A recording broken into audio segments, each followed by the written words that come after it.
Hello friends, welcome back to our channel. तो आज का जो डिक्टेशन है वो भी 80 शब्द प्रति मिनट की गति से है। इसको आप लोग लिखिए और इसको भी जब आप ट्रांसक्रिप्शन करेंगे फिर जो भी गलती आपकी आएगी वो लोग आप कमेंट बॉक्स में करिए। और आप लोग की सबसे बड़ी प्रॉब्लम ये है यार कि जब भी डिक्टेशन की वीडियो मैं अपलोड करता हूँ तो कोई वाच ही नहीं करेगा उसे, ना कोई कमेंट करेगा कितनी गलती आ रही, क्या मतलब क्या है। वैसे आप लोग डिमांड करते हो कि डिक्टेशन दो, बट डिक्टेशन डालते हैं तो कोई लिखता ही नहीं है। आप लोग क्या समझते हो कि अभी रिटन एग्जाम चल रहा है तो शॉर्ट हैंड लिखने की जरूरत नहीं है, बाद में इजीली कवर हो जाएगा। यार मुझे ज़्यादा लोग की ज़रूरत ही नहीं है, मुझे बस यार ले दे के 100 लोग तो मिलो कम से कम डिक्टेशन लिखने वाले, 50 तो मिलो एटलीस्ट, जो डिक्टेशन लिखे और अपने एरर बताएं कम से कम।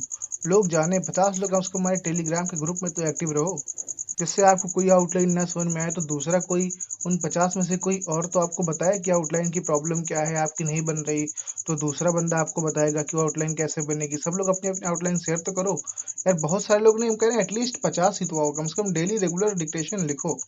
अगर आप लोग को ऐसा लगता है कि डिक्टेशन अभी लिखने की कोई ज़रूरत नहीं है, अभी रिटन एग्ज़ाम है, उसके बाद हम आराम से डिक्टेशन लिखेंगे, तो भाई बहुत गलत सोच रहे हैं आप लोग।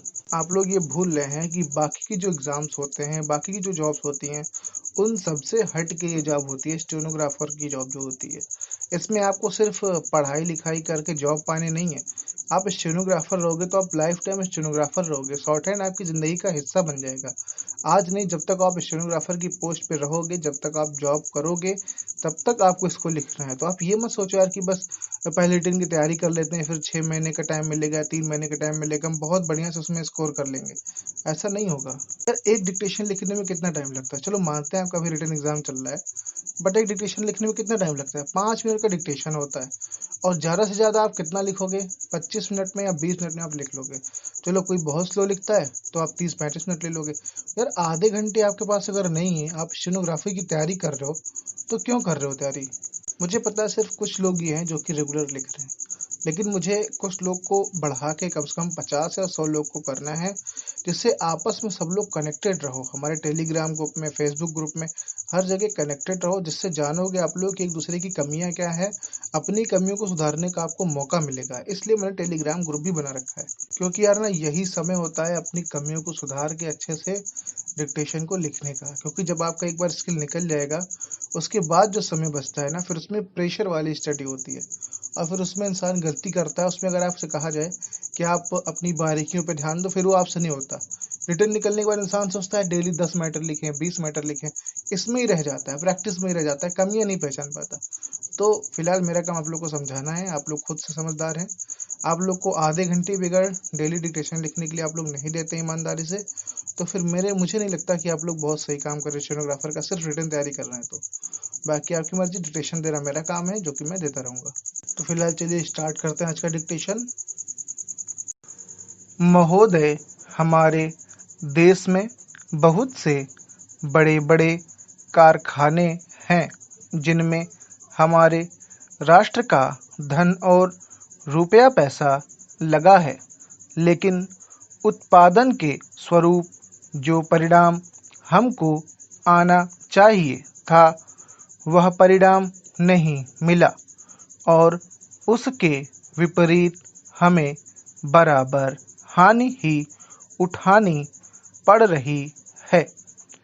इसी प्रकार से अगर व्यक्तिगत क्षेत्र में धन लगाने को मना कर दिया जाए या व्यक्तिगत क्षेत्र में भी इस तरह से धन लगाने के लिए एक प्रकार से मनाही कर दी जाए या इस प्रकार के कानून बना दिए जाएं जिससे व्यक्ति विशेष उस उद्योग के क्षेत्र में आगे आए नहीं, तो मैं समझता हूँ हमारा देश बहुत बड़ी गलती करेगा।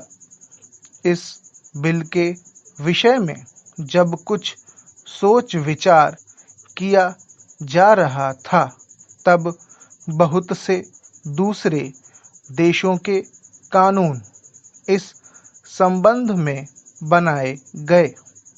विधेयकों को मंगवाकर देखा गया। देखने के बाद इस परिणाम पर पहुँचे कि जहाँ-जहाँ इस प्रकार के प्रश्न हैं, उन देशों ने इस समस्या को किसी नीति या किसी सिद्धांत के बल पर उसको हल नहीं किया, किंतु तात्कालिक व्यावहारिक आधार पर तय किया। हमारे जैसे देश की प्रारंभिक अवस्था में अगर हम केवल समाजवाद की लाइन पर इसका स्वागत करें और इस प्रकार का कानून बना दें, तो सार्वजनिक क्षेत्र में चाहे उपलब्धि कितनी कम क्यों ना हो, लेकिन व्यक्तिगत क्षेत्र में जो बड़े-बड़े उद्योगपति हैं, अगर वह उद्योगों में अपनी पूंजी लगाने के लिए तैयार नहीं होंगे, तो जब तक वह पूंजी नहीं लगाएंगे, तब तक बाजार में प्रतिस्पर्धा नहीं होगी और इस प्रकार से कानून का आशय पूरे का पूरा नष्ट हो जाएगा।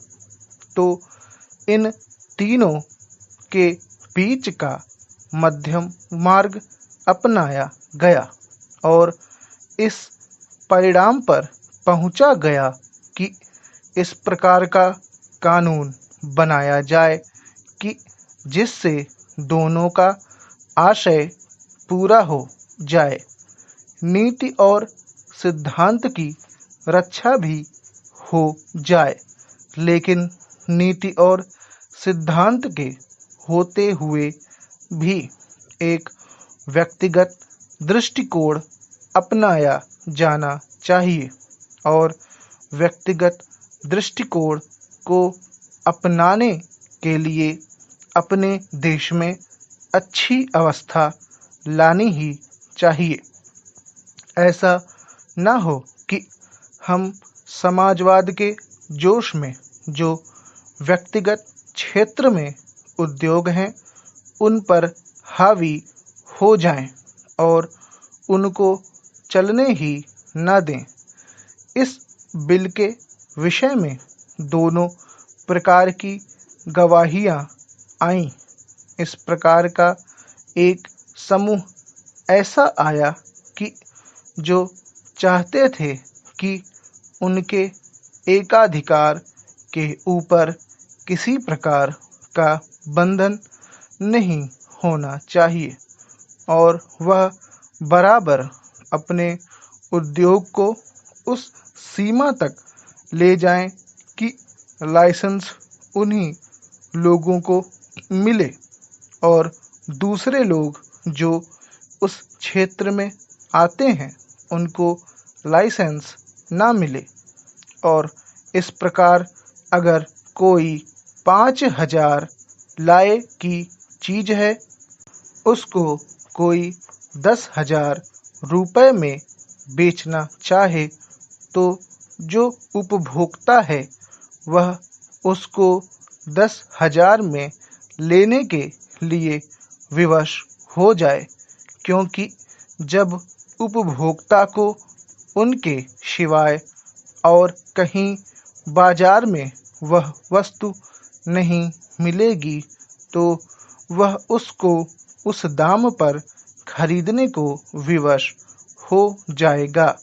गरीब जनता के लिए यह भी मुमकिन नहीं है कि वह ऊंचे दाम पर अनाज खरीदे।